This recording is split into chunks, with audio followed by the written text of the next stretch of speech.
Hello dear friends, welcome to knowledge review classes. आप सभी को बता दूं, बीएचयू में टीचर्स की वैकेंसी है, वो भी 2025 जनवरी के मंथ में। अब इसमें टीचर की वैकेंसी है, इसमें पीजी क्या मांगा है, किस सब्जेक्ट से आपका पोस्ट ग्रेजुएट हुआ है, साथ में बीएड मांगा है या फिर बीटीसी मांगा है या फिर नेट मांगा है या फिर गेट मांगा है, क्या मांगा है, ये एक एक करके मैं डिस्कस करूँगा। सबसे पहले मैं बता दूँ, अगर इसमें आपकी जॉब लगती है तो आपको 1,42,000 सैलरी स्टार्ट होगी और जाएगी 2,18,000 तक, ठीक है। और ये वैकेंसी आई कृषि विज्ञान केंद्र बरकच्चा और मिर्ज़ापुर में, दो जगह वैकेंसी आई हैं। इसमें क्या क्या सीटें हैं, कैसे अप्लाई करना है, ये सारी डिटेल एक एक करके आपके साथ शेयर करूंगा। उससे पहले मैं बता दूं, जो भी कैंडिडेट पहली बार इस वीडियो को देख रहे हैं उनसे मैं यही कहना चाहूँगा कि वीडियो को शुरू से अंत तक देखा कीजिए, चाहे मेरा वीडियो हो या फिर किसी अदर यूट्यूबर की वीडियो देख रहे हैं। अगर इन्फॉर्मेशन आपको लेनी है, अगर इन्फॉर्मेशन पूरी देखेंगे तभी आपको समझ में आएगा, ठीक है। वीडियो कैसा बना नहीं बना वो अपनी जगह है, लेकिन जब तक आप पूरी वीडियो देखेंगे नहीं तब तक आपको समझ में नहीं आएगा कि चीज़ें है क्या, तभी आप फीडबैक देख सकते हैं। अगर चीज़ें अच्छी लगे तो लाइक शेयर और सब्सक्राइब दबा के करिएगा, क्योंकि आपके लाइक से चैनल प्रमोट होता है, इस चीज़ का ध्यान रखिएगा। चलिए, अब ये जो बीएचयू में वैकेंसी है बनारस हिंदू यूनिवर्सिटी, अब ये बता दूँ कृषि विज्ञान केंद्र के बारे में बात करूँ, जिसमें साइंटिफिक और टेक्निकल नॉन टीचिंग की वैकेंसी है ICR के नाम से। और ये जो वैकेंसी कॉन्ट्रैक्चुअल बेसिस पे है, कॉन्ट्रैक्ट बेसिस पे है। कॉन्ट्रैक्ट जो लोग नहीं जानते तो उनको मैं बता दूं, टाइम बाउंडेशन के लिए हायर किया जाएगा, लिमिटेड टाइम हो, ठीक है। लिमिटेड टाइम के अंदर आपको मतलब जॉब करना है, मतलब कहने का मतलब टाइम बाउंडेशन मतलब आपको 2 साल 4 साल या 3 साल के लिए हायर किया जाएगा, फिर वो जैसा उनको रिक्वायरमेंट होगी समय को बढ़ा देंगे। अब आइए देखते हैं क्या क्या पोस्ट है, किस क्वालिफिकेशन क्या मांगा है, पे स्केल क्या है, ठीक है। कहाँ पर वैकेंसी मैंने बता दिया ना, बरकच्चा मिर्ज़ापुर साइंटिफिक और teaching and non teaching post की बात किया जा रहा है, जो under various ICR AICRPS project की बात किया जा रहा है। अगर मैं बात करूँ सब्जेक्ट मैटर स्पेशलिस्ट, अगर आप किसी सब्जेक्ट्स के बारे में आप स्पेशलिस्ट है, जो क्रॉप प्रोडक्शन के बारे में, एग्रीकल्चर की बात किया जा रहा है, ठीक है। इसमें एक ही सीट आई है जनरल की। अब देखिए, मैं वीडियो बना रहा हूँ, इससे पहले मैं बता दूँ बहुत सारी टीचिंग की वैकेंसी और आई थी बीएचयू के साइट पर, वो चीज़ें हटा ली गई थी, ठीक है। बहुत बच्चे ने फॉर्म को भरा भी था, जिसके बाद साइट पर कोई अपडेट फिर नहीं देखने को मिला। वो बच्चे काफ़ी नाराज़ होंगे और मैं जानता हूँ कि कमेंट्स भी करेंगे। तो एक चीज़ आप अपने दिमाग में बैठा लीजिएगा, अपने रिस्क पर इस फॉर्म को भरिएगा, ठीक है, क्योंकि ये कब फॉर्म को रिमूव कर देते हैं पता नहीं चलता, ठीक है। क्योंकि मैंने कांटेक्ट करने की भी कोशिश की थी, तो उनके द्वारा ये बोला जाता था बार बार, जो वहाँ के एडमिन है, तो कि आप साइट पर जाइए देखिए, साइट पर जाइए देखिए। मुझे कोई है मतलब रिजॉल्व नहीं हुआ, तो मैंने उसको छोड़ दिया, उसके पीछे नहीं पड़ा। इसलिए मैं बता रहा हूँ, बहुत ध्यान से सुनिएगा। अगर आप अप्लाई कर रहे हैं तो इसके प्रति आप जागरूक रहिएगा, ठीक है। और मैं ये बताना चाहता हूँ कि पिछली बार जो कंडीशन हुआ था, 2-4 कैंडिडेट आपको मिलेंगे चैनल पर, वो कमेंट्स करेंगे ज़रूर, ठीक है। तो भाई आप लोग अलर्ट हो जाइएगा।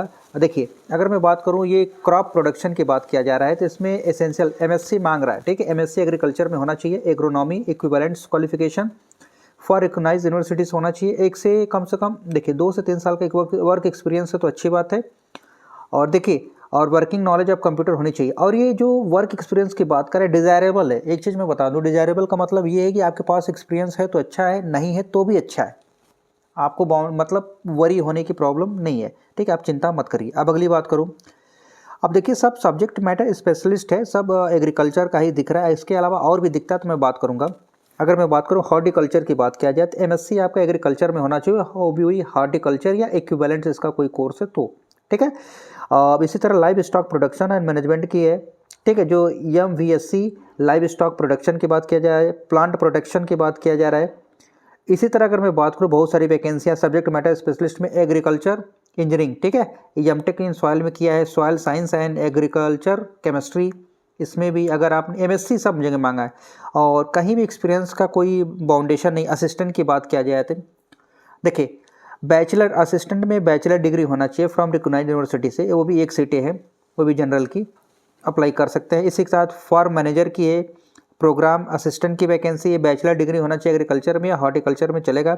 स्टेनोग्राफर की वैकेंसी, जिसमें 12th पास बोला भी गया है, ठीक है, ये चीज़ ध्यान रखिएगा। उसके अलावा अगर मैं बात करूँ, अगली वैकेंसी जूनियर ब्रीडर की वैकेंसी, राइस की, एग्रोनॉमिस्ट की राइस में, पैथोलॉजिस्ट की, इसी तरह साइंटिस्ट एग्रोनॉमी। ये देखिए, डेवलप स्कीम नंबर इतना, वीट और बार्ली डिपार्टमेंट में। इसी तरह देखा जाए मतलब मक्का के डिपार्टमेंट में ये वैकेंसी आई है, ठीक है। ये सारी अब ये जो वैकेंसियाँ आपको दिख रही है, देखिए यहाँ पर प्रिंसिपल एसेंशियल साइंटिस्ट की अगर मैं बात करूँ, entomology, plant breeding, junior scientist, ये देख रहे हैं सारी चीज़ें आपको दिख रही। ये जो वैकेंसियाँ हैं वो ये कैंडिडेट अप्लाई कर सकते हैं जो BHU में अप्लाई मतलब पढ़ते हैं या फिर एग्रीकल्चर से आप कुछ किए हुए हैं, एग्रीकल्चर से किसी भी फील्ड से आपने एग्रीकल्चर में कोई भी चीज़ कंप्लीट किया है तो इसमें आप एलिजिबल जरूर होंगे। इस एक बार आप चेक जरूर करिएगा, ठीक है। अब देखिए सपोर्टिव स्टाफ की बात करें, टेक्निकल स्टाफ है, इसी तरह ये सारी चीज़ें देख रहे हैं। यहाँ पर बहुत सारी वैकेंसियाँ अगर मैं एक एक करके बताने लगूंगा तो काफ़ी समय लग जाएगा। देख रहे हैं 1,42,000 से स्टार्ट है, 1,42,200 से 2,18,200 तक सैलरी जाएगी। अब फ़ी की बात कर लेते हैं। जो भी ए ग्रेड की पोस्ट है सबके लिए 1,000 रुपये लगेंगे। बाकी EWS एंड OBC कैटेगरी के लिए जो भी कैंडिडेट है उनको 500 रुपये देना होगा, ठीक है। देखिए मैं बता दूं, EWS हुए, OBC हुए, इन सभी के लिए 500 रुपये देने होंगे। और SC ST के लिए एप्लीकेशन फ़ी चार्ज नहीं है, ठीक।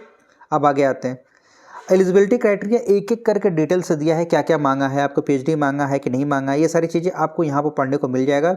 जो एज लिमिट है आपको बताओ 18 से लेकर 30 है, कहीं 18 से 35 है, कहीं 18 से 33 है। ये आपको क्लियर होगा जब आप फॉर्म को भरेंगे, ठीक। देखिए ये सिलेक्टेड कैंडिडेट जो भी होंगे, अगर आपका ज्वाइनिंग होता है तो आपको कहीं भी ट्रांसफ़र किया जा सकता है। अब देखिए ये सारी चीज़ें कहाँ पर मिलेंगी आपको डिटेल। देखिए फॉर्म भरने की जो लास्ट डेट है 6 फरवरी है शाम के 5 बजे तक। और आपका जो देखिए कहाँ पर, ये देखिए should reach the office the download application form along with supporting, मतलब आपको फॉर्म को डाउनलोड करना है, उसके साथ जो भी डॉक्यूमेंट्स वो लेकर आप इनको पहुंच जाना। Registered recruitment assessment cell Holkar house, मतलब होलकर भवन में आपको पहुंच जाना BHU के। कब? 11 तारीख से पहले, 11 फरवरी से पहले आपको इनके बताए हुए एड्रेस पर पहुंच जाइएगा फॉर्म भरकर और सारे डॉक्यूमेंट्स लेकर, ठीक है। ये चीज़ें मैं तो बता दिया, आपको समझ में आ गई होगी। अब मैं बताने वाला हूँ, ध्यान सुनिएगा। ये जो वैकेंसियाँ हैं उन्हीं के काम आएंगी जो एग्रीकल्चर से डिपार्टमेंट, एग्रीकल्चर में उन्होंने उनका कोर्स किया है, MSc एग्रीकल्चर किया है, हॉर्टिकल्चर किया है या फिर सॉयल से किया है, मतलब मिलता जुलता, उन्हीं के लिए बेनिफिशियल होगी, ठीक है। जो भी कैंडिडेट इस वीडियो को देख रहे हैं वो कृपया करके वीडियो को और शेयर करिए, ताकि जितने भी एग्रीकल्चर से कुछ करके बैठे हुए हैं, चाहे 12th पास है, कुछ भी किए हैं, उनको कुछ एक होप मिले कि हाँ, जो लोग इस वीडियो पर पहली बार आ रहे हैं, मतलब एग्रीकल्चर में अगर सोच रहे हैं कि BSc के बाद MSc करना चाहते हैं एग्रीकल्चर में, तो स्कोप क्या हो सकता है, ये आपके सामने एग्जांपल है। इसीलिए मैं बोलता हूँ कोई भी वैकेंसियाँ उसको पूरी डिटेल में देखेंगे तो आपको समझ में आएगा कि स्कोप है कि नहीं है, ठीक है। अब मैं बता दूं, देखिए कक्षा 8 पास की भी वैकेंसियाँ बहुत आई थी, ठीक है, महिलाओं के लिए, चपरासी, चौकीदार, रसोइया और PGT टीचर की। ये सारी वैकेंसियाँ आपको देखने को हर जगह मिलेगी, ठीक है। अमेठी में भी आई थी, तो ये सारी वैकेंसियाँ उसके बाद आपको और भी जगह देखने को मिलेगी। ये सारी चीज़ें मैं बता रहा हूँ इसलिए आप चैनल पर जाइएगा, प्लेलिस्ट में आपको सब वैकेंसी मिल जाएगी। किसी भी स्टेट की आप वैकेंसी सर्च करेंगे तो वहाँ देखने को मिलेगा। अब बात आती है आपके क्वेश्चन की, आप अपने क्वेश्चन को पूछ सकते हैं कमेंट सेक्शन में। अगर आपको कमेंट सेक्शन में रिप्लाई नहीं मिलता है, अगर मिलता, मैं कोशिश करता हूं कि सबकी रिप्लाई मैं दे देता हूं। अगर फिर भी आप सेटिस्फाई नहीं होते हैं तो मेरे व्हाट्सएप नंबर पर कॉल कर सकते हैं। अब मेरा व्हाट्सएप नंबर मिलेगा कैसे, देखिए उसके लिए आपको करना होगा, इंस्टाग्राम पर जाना होगा, इंस्टाग्राम को फॉलो करिएगा, उसके बाद मैसेज करिएगा, वहाँ आपको मिल जाएगा, या फिर ठीक है। और दूसरी चीज़ मैं बताना चाहूँगा, इंस्टाग्राम पर जाने के लिए चैनल के अबाउट सेक्शन में जाएंगे, वहीं से मिलते हैं नेक्स्ट वीडियो में। अपना ध्यान रखिए, स्वस्थ रहिए, मस्त रहिए और वीडियो को दबा के शेयर करिए। धन्यवाद।